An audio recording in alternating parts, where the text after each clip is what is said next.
हीर इस वक्त देव को देख रही थी, जिसकी आंखों में कोई एक्सप्रेशन नहीं था। देव की आंखें हीर पे थी और देव हीर को घूर रहा था। देव अचानक दरवाजा बंद करके चला गया था। हीर ने अपनी आंखें कसके बंद करी और कितनी ही देर तक अपने ऊपर गर्म पानी बर्दाश्त करती रही। इस वक्त हीर के दिल में बेहद सवाल थे, जिनके जवाब सिर्फ और सिर्फ देव के पास थे।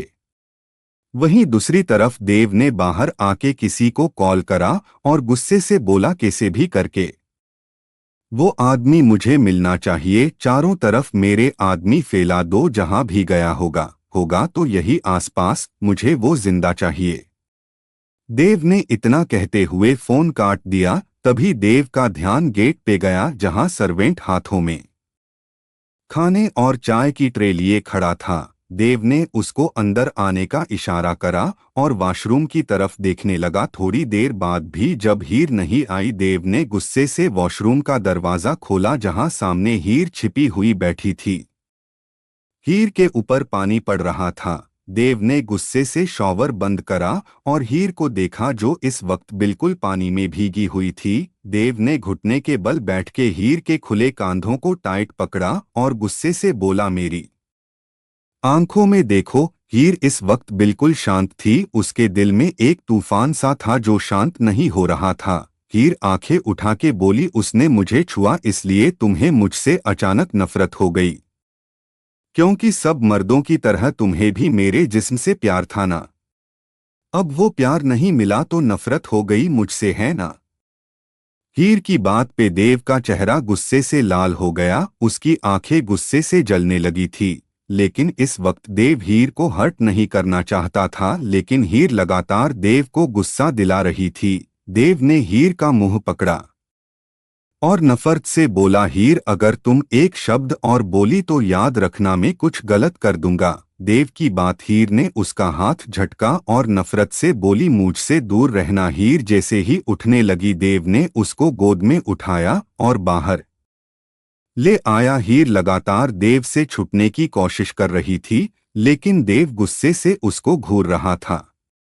देव ने हीर को बेड पे लेटाया और गुस्से से बोला, हीर मैं तुम्हें अब आखिरी बार समझा रहा हूं, मेरे गुस्से और सब्र का इम्तिहान मत लो, वरना पछताना पड़ेगा। खाना खाओ और सो जाओ, बस खत्म बात। देव जैसे ही उठने लगा, हीर उसका हाथ पकड़ते हुए बोली, मुझे जरूरत है तुम्हारी। हीर के चेहरे पे सुकून दिखाई नहीं दे रहा था। देव ने उसका हाथ पकड़ा और उसकी आंखों में देखते हुए बोला, कैसी जरूरत हीर? हीर मुंह फेरते हुए बोली, जो चीज तुम जानते हो उसका सवाल मुझसे मत करो। एक पत्नी को अपने पति की जरूरत है। मेरा गम भुलाने के लिए मुझे तुम्हारी जरूरत है। हीर की बात पे देव ने उसको घुरा और खाने की तरफ बढ़ते हुए बोला, हीर फिलहाल मेरे अंदर आग जल रही है। मैं गुस्से में तड़प रहा हूं और बेवजह मेरा गुस्सा तुम पे उतर जाएगा, इसलिए प्लीज हीर। हीर देव की बात पे बिस्तर पे लेट गई थी। देव खाने की ट्रे लाता हुआ बोला, चुपचाप बिना कोई ड्रामा करे उठो और मुझे कुछ नहीं सुनना। हीर मुंह ढकते हुए बोली, मुझे कुछ नहीं चाहिए और ना मुझे भूख। हीर की बात पे देव ने उसका हाथ पकड़ा और उसको उठाते हुए बोला, मुझे ना नहीं सुनना। हीर मैंने कितना बार बोला है, मेरे सब्र का इम्तिहान मत लो। देव की आंखें लाल हो गई थी, जिसकी वजह हीर थी, लेकिन हीर अभी इस बात से अनजान थी। देव ने बिना कुछ बोले निवाला बना के हीर के मुंह में दिया। हीर को भूख लगी थी, इसलिए उसने खाना बिना कोई ड्रामा करे खा लिया था। देव ने उसको घुरा और चाय का कप बढ़ाते हुए बोला, इसको खत्म करो। देव ने बाहर देखा तो बारिश अपने जोरों शोरों पे थी। देव ने पर्दा करके दरवाजा बंद कर दिया, क्योंकि ठंडी हवा सीधे कमरे में आ रही थी। वही दूसरी तरफ हीर ठंड में कांप रही थी। देव अपना कप लेके लैपटॉप पे कुछ कर रहा था जब हीर को बुरी तरह खांसी आई। देव जल्दी से हीर के पास गया तो हीर बुरी तरह खांस रही थी। हीर अभी भी बिना कपड़ों के थी। देव ने हीर को देखा और उसको पानी देता हुआ बोला, पियो इसको। लेकिन एक बार फिर हीर ने उसका हाथ पकड़ लिया और गुस्से से बोली, देव मुझे जरूरत है, देव ने गहरी सांस ली और धीरे से बोला, मैं तुम्हें चोट पहुंचा दूंगा। हीर, मेरे अंदर गुस्से की आग जल रही है, क्या तुम चाहती हो? हीर ने धीरे से अपनी गर्दन हाँ में हिला दी तो देव ने उसके चेहरे को देखा और अपना हाथ उसके गाल पे रखते हुए बोला, मैंने मना कराना सुनाई नहीं देता। ये दूसरी बार था जब देव ने हीर को मना किया था। देव बिना कुछ बोले हीर के सामने आके बैठ गया था। हीर नासमझी से देव को देखने लगी। देव ने हीर का चेहरा पकड़ा और उसके करीब होते हुए बोला, सुबह उठ के मुझे मत कहना, फैसला तुम्हारा है। हीर, इतना कह के देव ने हीर के होंठों को अपने कैद में ले लिया था। देव हीर के होंठों को बुरी तरह काट रहा था, या कहो किस कर रहा था, और उसकी ये हरकत हीर नोटिस कर रही थी। देव हीर के होंठों से फिर उसकी गर्दन पे आ गया था। देव धीरे धीरे हीर की गर्दन पे अपने प्यार के निशान बना रहा था। देव ने हीर का हाथ पकड़ा और उसको ऊपर करते हुए बोला, हीर, तुमने क्यों किया? मना करा था ना मैंने तुम्हें, क्यों नहीं सुनी तुमने मेरी? हीर इस वक्त देव के एहसासों में खोई हुई थी, इसलिए उसको देव की बातें समझ नहीं आ रही थी। देव ने हीर की गर्दन पे धीरे धीरे लिक करना शुरू कर दिया था। हीर की गहरी सांसें उस कमरे में गूंज रही थी। बाहर बारिश इतनी तेज थी, लेकिन हीर के एहसास उससे ज्यादा गहरे थे।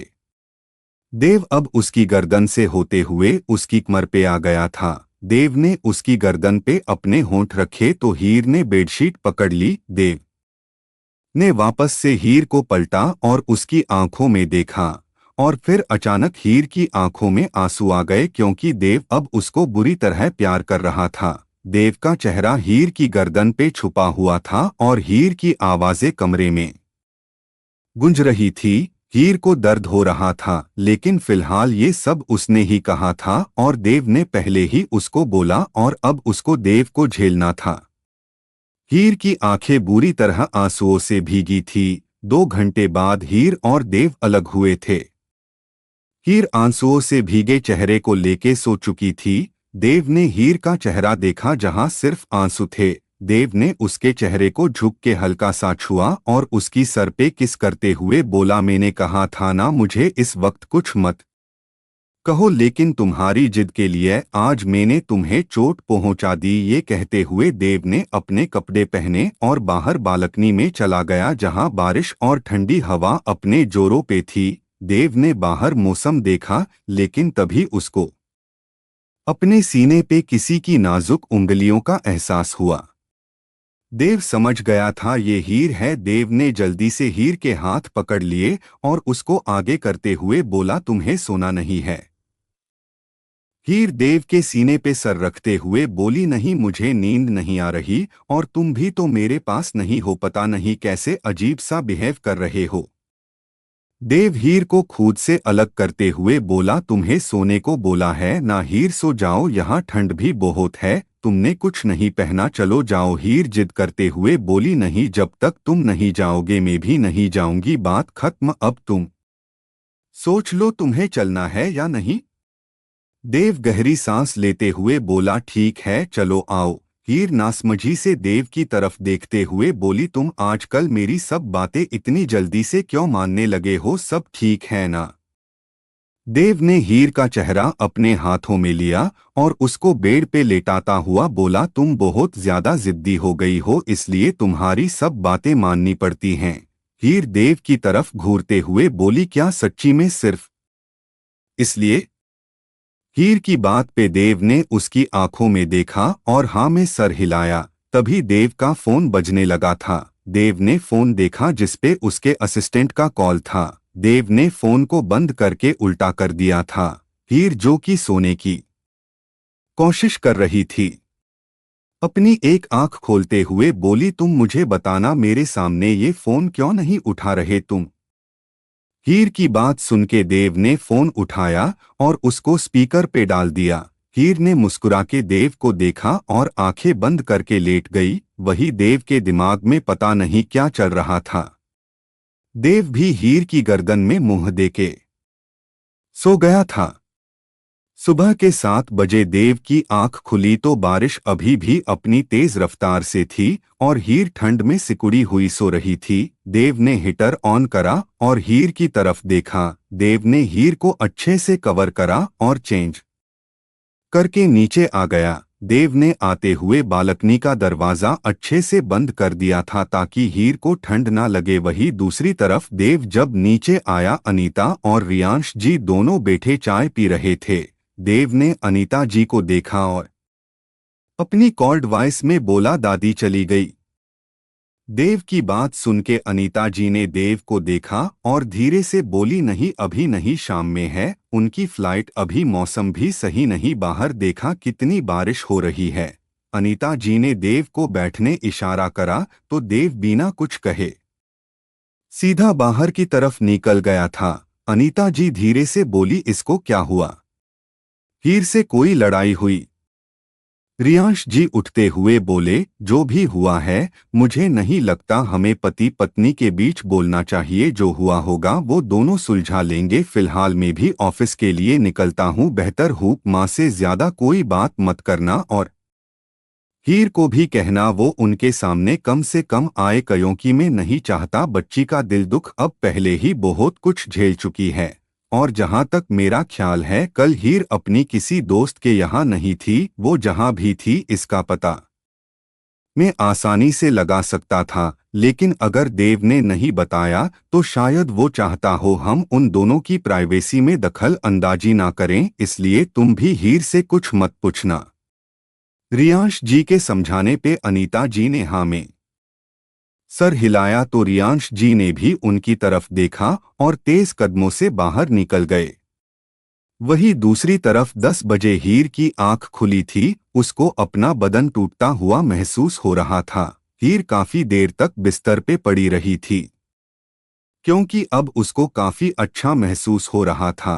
एक तो हीटर और उसका गर्म बिस्तर। हीर ने जल्दी से अपने साइड में हाथ फेरा लेकिन देव कहीं नहीं था। हीर उठ के बैठ गई थी। हीर ने टाइम देखा तो 10 बजे थे। हीर थोड़ी देर तो लेटी ऊँघती रही, उसके बाद उठ के बैठ गई, लेकिन तभी उसका ध्यान खुद पे गया तो उसकी आंखें शर्म से झुक गई। उसके गाल लाल हो गए थे लेकिन उसके एक बात समझ नहीं आई थी, वो और देव ना जाने कितनी बार करीब आए थे लेकिन इस बार उसको एक दर्द का एहसास हो रहा था। हर बार तो ऐसा नहीं था। हीर अपनी सोच में गुम थी जब अचानक उसका फोन बजा। हीर ने सामने देखा तो देव का नाम चमक रहा था। हीर फोन उठा के जल्दी से बोली, हेलो। सामने से देव धीरे से बोला, तैयार रहना, शाम में एक शादी में जाना है। हीर हेलो हेलो करती रह गई लेकिन देव ने तब तक फोन काट दिया था। वही दूसरी तरफ हीर अपना सर पकड़े बैठी रही। उसके बाद उठ के वॉशरूम में चली गई। हीर जब तक बाहर आई ठंडी हवा चल रही थी। हीर ने अपने बालों को सुखाया, उसके बाद खुद को अच्छे से कवर करके नीचे आ गई थी। नीचे कोई नहीं था। हीर ने चारों तरफ देखा, जहां कोई भी नजर नहीं आ रहा था। हीर सीधे से किचन में आ गई थी जहां सर्वेंट अपने काम में बिजी थे। हीर को देख के एक औरत जल्दी से बोली, बहू रानी आपको क्या काम था? हीर चाय के लिए पानी रखते हुए बोली, मुझे चाय बनानी है दीदी। हीर की बात सुन के उस औरत ने धीरे से हीर को देखा और उसके हाथ से चीनी का डब्बा लेते हुए बोली, मैं बना देती हूँ बहू रानी। उनके बर्ताव पे हीर हंसते हुए बोली, दीदी मैं भी ये काम करते हुए आई हूँ, इतनी बड़ी बात नहीं, लाइए मैं कर देती हूँ। हीर की बात पे वो औरत मुस्कुराते हुए अपने काम में लग गई थी लेकिन फिर अचानक उसको कुछ याद आया और वो हीर की तरफ मुड़ते हुए बोली, बहू रानी बड़ी मैडम दादी के साथ कही गई हैं, उन्होंने कहा है आप नाश्ता कर लेना, उन्हें आने में देरी होगी, शाम तक आने का कहा है। हीर मुंह बनाते हुए बोली, इसका मतलब माँ भी घर पे नहीं है, देव भी नहीं है, अब मैं अकेली बिल्कुल बोर हो जाऊंगी। हीर ने चाय का कप उठाया और मेन हॉल से होती हुई गार्डन एरिया में आ गई थी। बारिश से हर चीज धुली धुली नजर आ रही थी। अभी भी थोड़ी बहुत बूंदें आ रही थी। हीर फूलों को निहार रही थी, उसको हमेशा से ही ये चीजें पसंद थी।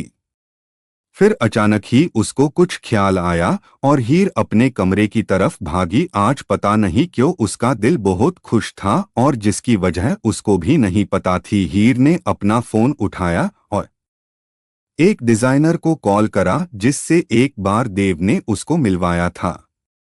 हीर आज देव के लिए दिल से तैयार होना चाहती थी, इसलिए ही जी भर के तैयार होना चाहती थी और शादी के बाद ये पहली बार था जब उसको किसी शादी में जाना था। थोड़ी देर बाद बाहर एक गाड़ी आके रुकी तो हीर जल्दी से बाहर की तरफ भागी। हीर ने सामने देखा एक बहुत स्टाइलिश सी औरत जिसके बाल गोल्डन थे और कांधों तक आ रहे थे। उस औरत के पीछे 3 लड़कियां और थी जो उसके साथ थी। वो औरत हीर से बहुत ज्यादा प्यार से गले मिलते हुए बोली, hi Mrs Singhania, nice to meet you. Heer भी उस औरत की तरफ देखते हुए बोली, थैंक यू रूबी, आपने अपना कीमती वक्त मुझे दिया। उस पे मुंबई की सड़कें और खराब मौसम। हीर की बात पे वो औरत फिर से गर्मजोशी से हीर से गले मिलते हुए बोली, अरे मिसेस सिंघानिया, ये बात आपसे बोलनी चाहिए, आपने अपना कीमती वक्त हमें दिया। खैर चलिए, आपको आज ऐसा तैयार करेंगे सर की नजरें हटेंगी नहीं। रूबी की बात पे हीर उसके साथ अंदर चली गई थी और बाकी लड़कियां भी पीछे पीछे चली गई थी।